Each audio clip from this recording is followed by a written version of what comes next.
Bueno chicos, me alegro que hayan podido trabajar muy bien con todo lo que es la estructura atómica, que hayan podido desarrollar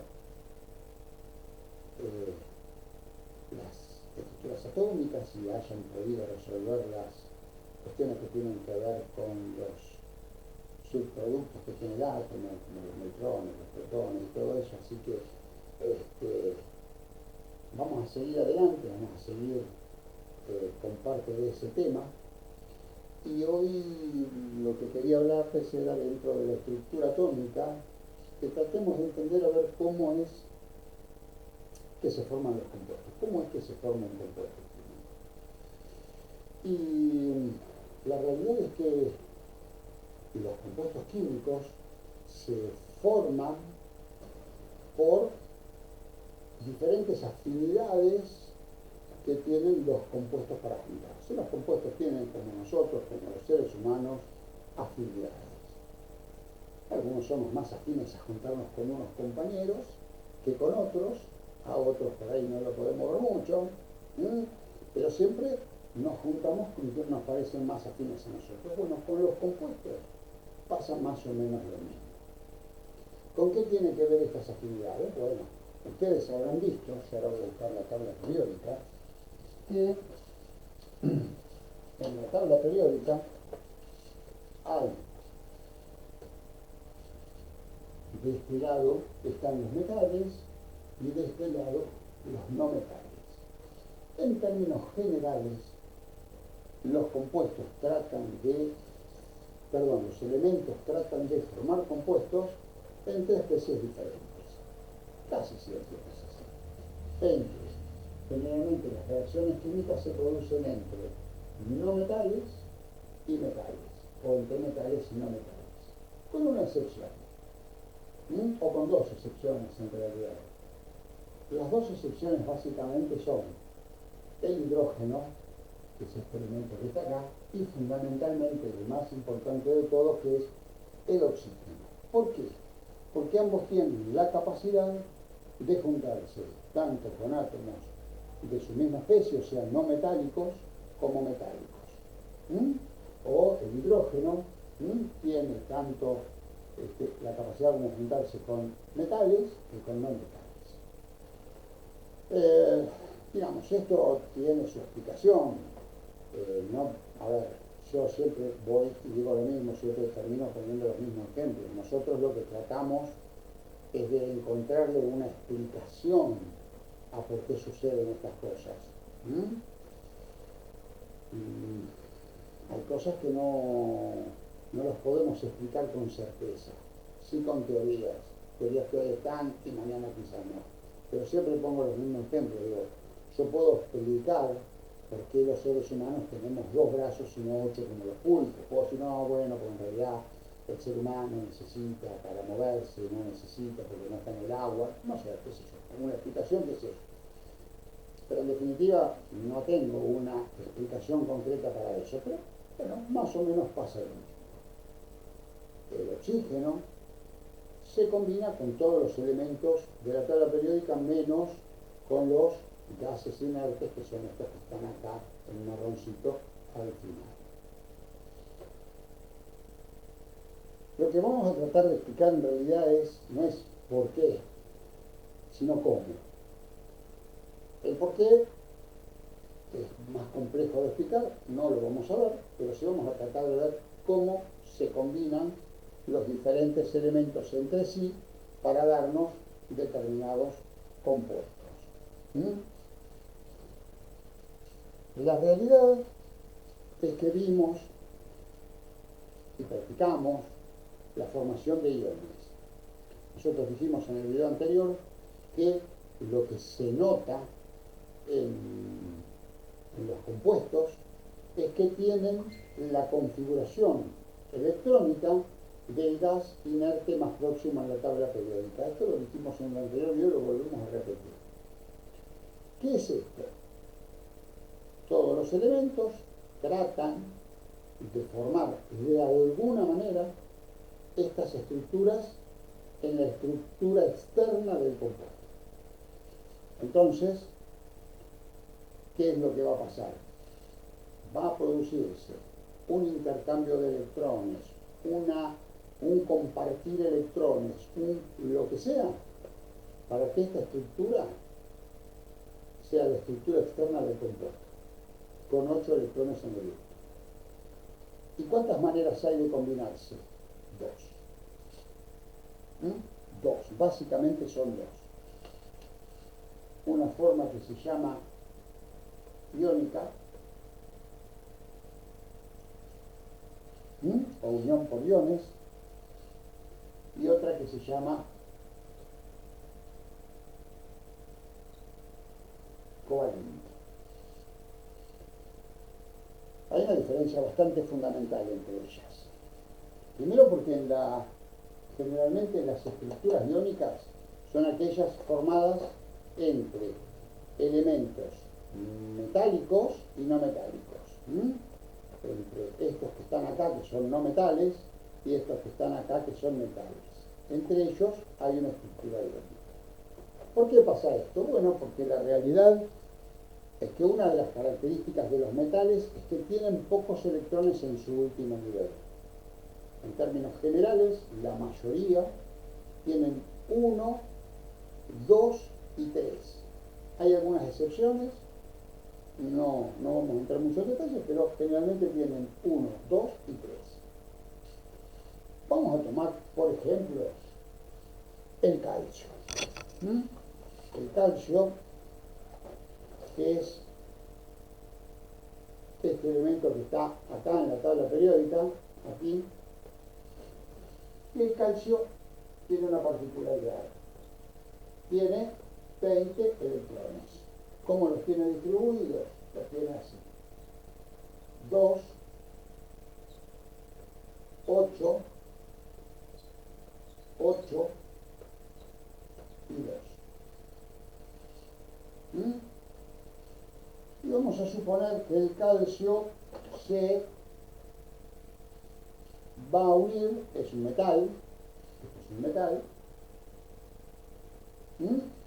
y se va a unir a un no metal. En este caso, por ejemplo, el azufre. El azufre, que es este elemento que está por acá, en la tabla periódica, de este lado. Bien, el azufre, que es un elemento que tiene 16 electrones. ¿Cómo están dispuestos? Así, así y así. 2, 8 y 6. Esa es la disposición de electrones del azufre. ¿Qué va a pasar cuando se combine con el calcio? Dijimos que van a tratar de tener la estructura del gas inerte más próximo en la tabla periódica. Si ponemos la tabla periódica dobladita como para ver a dónde nos coinciden, bueno, vamos a ver que el elemento que está más cerca del calcio tiene 8 electrones en su último nivel. Y el que está cerca del azufre también tiene 8 electrones en su último nivel. Con lo cual, para poder producir que estos elementos al combinarse tengan la estructura estable, ¿qué va a pasar? Bueno, este elemento que está acá va a tomar estos 2 electrones que están acá y se los va a ceder al azufre. Con lo cual el azufre va a quedar como 2, 8 y 8. Pero ya lo vimos anteriormente, tiene 2 electrones más que protones. O sea, tiene 2 cargas negativas más que positivas. Ya no es neutro. Entonces, va a quedar con menos 2. ¿Por qué menos 2? Una carga negativa por cada electrón que se da. Queda cargado negativamente. ¿Cómo queda cargado negativamente? Como si fuera un imán. ¿Vieron? Los imanes tienen polo sur y polo norte. A uno lo llamamos negativo y al otro positivo. Y por ninguna razón en particular. porque se nos antoja, porque para más o menos tengamos toda la misma idea, en todo el mundo decimos, bueno, este lado negativo, este lado positivo. Si tenemos corriente eléctrica, los dos enchufes, decimos, este es el positivo y este es el negativo.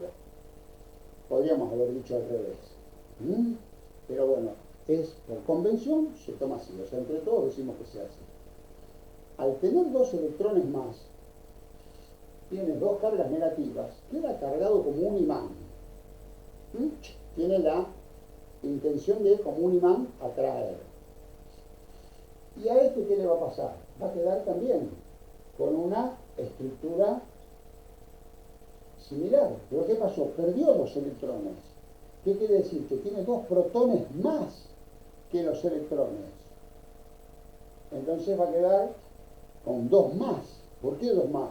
Porque tiene dos cargas positivas más. Dos cargas de los protones decimos que tienen cargas positivas. Los electrones que tienen carga negativa, ya lo vimos en el anterior video. Entonces quedan con dos cargas positivas y dos cargas negativas. ¿Qué pasa cuando tengo dos imanes del mismo polo? Los pongo y se rechazan, no los puedo pegar nunca. Cuando tengo dos imanes de polos opuestos, hago chup y se pegan. En esto pasa lo mismo. Tengo dos compuestos, uno que se transformó en un imán negativo y otro que se transformó en un imán positivo. Nosotros no los llamamos imanes, los llamamos iones. Los llamamos iones. ¿Qué va a pasar? ¡Chup! Se me van a pegar y me van a formar un compuesto. Un compuesto que se llama compuesto iónico. Bien, yo obviamente esto no lo voy a representar así. Esto es un poco una explicación de qué es lo que pasa. En un minuto yo voy a borrar un poquito de este lado para que podamos seguir escribiendo. Entonces, no es que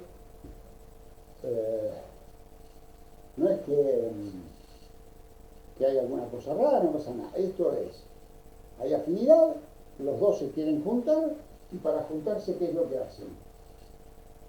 Por quién sabe qué raro mecanismo, ambos tratan de buscar su estructura más estable.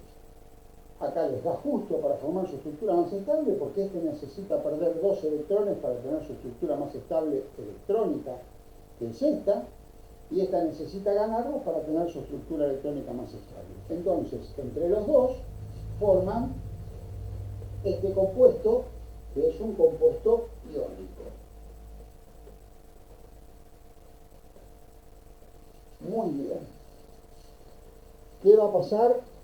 Ahora, ¿cómo lo vamos a representar? Lo vamos a representar de una manera un poco diferente. Esto, digamos, es hasta ahora un poco la explicación de qué es lo que pasa. Ahora, esto es básicamente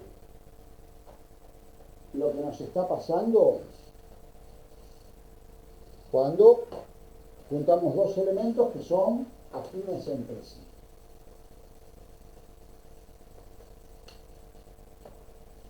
Bien,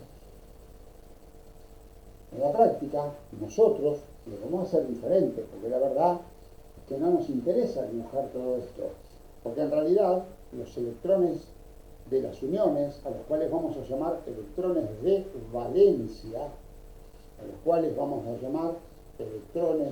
de valencia, son los electrones del último nivel.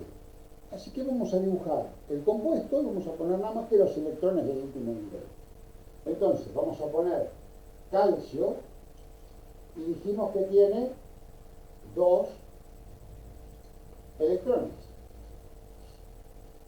Y vamos a poner azufre y dijimos que tenía 1, 2, 3, 4, 5 y 6. ¿Qué es lo que vamos a hacer? Bueno, con una flechita vamos a indicar a dónde va el electrón y como resultado final vamos a poner calcio, que al perder dos electrones sabemos que queda con más 2, porque todo aquel que pierde electrones queda positivo, y al azufre, que por una cuestión de convención lo dibujamos entre corchetes, vamos a ponerle sus 6 electrones, que los vamos a dibujar con puntitos para diferenciarlo, y con cruces vamos a dibujar los que no son de X. Y obviamente le vamos a poner el -2. Y este es el resultado de, de nuestra estructura iónica de un compuesto que en definitiva, si lo dibujamos de manera molecular, vamos a dibujarlo como calcio azufre. ¿Estamos? Bien, entonces, tenemos los compuestos y le dibujamos nada más que los últimos electrones. Si tiene 1 ponemos 1, si tiene 5 ponemos 5. Yo acá puse puntito, pero en realidad acá podemos poner cruz, para que después sigamos sabiendo cuál es cuál. A uno los vamos a dibujar con cruces y al otro con puntitos. El que tiene menos electrones le va a ceder al que tiene más. Siempre esto es así. El metal cede, el no metal toma. Y una vez que están las cargas, una vez que están los electrones acomodados, que ya viajaron de un lado al otro, ponemos las cargas de acuerdo a la cantidad. Si perdió un electrón, pondremos una, si perdió dos, dos, y si ganó una, y si ganó dos, dos. Y vamos a tener los compuestos de estructura iónica. Entonces, la estructura iónica se arma entre un metal y un no metal. Es lo que nosotros llamamos estructura de iones, entre metal y no metal. Llamamos estructura de iones. ¿Por qué? Porque el mecanismo que pasa en este proceso es que un elemento, el metal, pierde sus últimos electrones, se los pasa al otro elemento, uno queda cargado positivamente, el otro queda cargado negativamente y ¡chuc!, se arma una estructura por iones. Bien, yo les voy a dejar para que ustedes copien un cachito.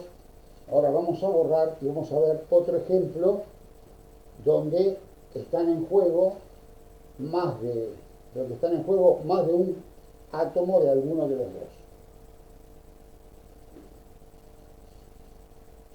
Bien, vamos a borrar.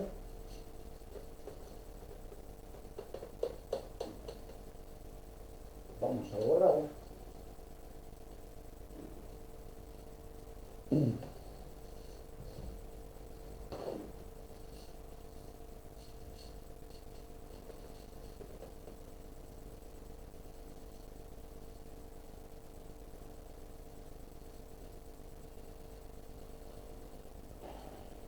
Muy bien.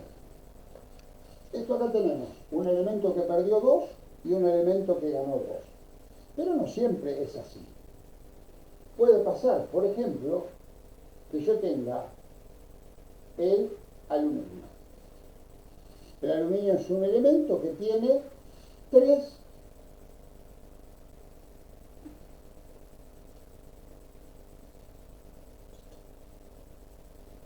electrones en su último nivel. Y se me puede combinar, por ejemplo, con el oxígeno. El oxígeno que tiene 6 electrones en su último nivel. Ops, un problema. Este tiene 3 para dar y este puede recibir solo 2. ¿Qué va a pasar entonces? El mecanismo es más o menos el siguiente. De acá, estos dos van a cubrir los 8. Recuerden siempre que el aluminio tiene 8 en el anteúltimo, así que perdiendo de 3 queda con 8 en el último. Esto ya se da por descartado. Cede 2, con lo que el oxígeno este quedaría con 8, pero todavía le falta 1. ¿Qué va a hacer? Bueno, seguramente va a haber otro oxígeno dando vuelta que va a tomar este electrón que está dando vuelta. Pero ¿qué pasa acá? 1, 2, 3, 4, 5, 6 y 7. Me sigue faltando 1 ahora en el oxígeno este que tomé nuevo. Entonces va a aparecer otro aluminio que le va a dar el que falta. Y ahora me sobran 2, entonces va a aparecer otro oxígeno. Y va a ceder estos 2. ¿Qué es lo que pasa? Para que se forme este compuesto es así, es aluminio 2, oxígeno 3. O sea, es un compuesto formado por 2 átomos de aluminio y 3 de oxígeno. Y esto es siempre así. ¿Cómo lo voy a representar? Bueno, mi representación igual va a ser así de sencilla, ¿no es cierto? Después de hacer todo este dibujo voy a decir aluminio que perdió 3 electrones. ¿Cuántos aluminios perdieron 3 electrones? 2 aluminios, lo pongo de abajo. Y el oxígeno, y 3 de oxígeno, este lo pongo indistintamente, lo pongo adelante del corchete, lo puedo poner abajo. Me da lo mismo. Y el oxígeno, que cada uno ganó 2 y es menos 2. Puedo ponerlo así o el 3 lo puedo poner acá abajo. Me da lo mismo, a mí me gusta más ponerlo así, pero eso no hay grandes problemas. Entonces, va a perder todos los electrones. ¿Cómo? Tomando todos los elementos del otro lado que sean necesarios. Si acá hubiera habido un elemento que necesita 1, también hubiera dado 1, 1 y 1, y se hubiera unido a 3. Siempre pasa esto. Y quedan chup, chup, chup, todos pegados como si fueran imancitos en un racimito, como si fuera un racimito de uvas. Y es este compuesto. ¿Estamos? Bien. Esta es la forma en que se forman los compuestos iónicos. Espero que más o menos les haya quedado claro. Yo junto con el video les voy a mandar algunos ejercicios para que puedan ir haciendo y puedan ir resolviendo. Recuerden, pongo los elementos, les pongo la cantidad de electrones que va a perder y dibujo los del último del otro elemento. Paso electrones hasta completar 8 en el elemento no metálico. Si me sobran, pongo otro elemento no metálico y completo. Si me sigue faltando lugares, pongo otro metal y voy completando. Así hasta que la combinación me dé perfecta. Esa va a ser la estructura. Va a tener, quiere decir que el óxido, esto es un óxido de aluminio, que el óxido de aluminio es aluminio 2, oxígeno 3. Después vamos a futuro, vamos a ver cómo estos compuestos se llaman y demás, y demás, y demás. Pero bueno, por ahora, esta es la estructura iónica. Para la próxima semana, que será el otro video que les voy a preparar, les voy a explicar la otra estructura, que no es por iones, es otro tipo de cosas, que es la estructura covalente. Pero eso ya es tema de otro día. Por ahora, yo les voy a dar les voy a pasar una hojita que le van a dar para que practiquemos estos compuestos. Así que bueno, gracias y nos estamos viendo.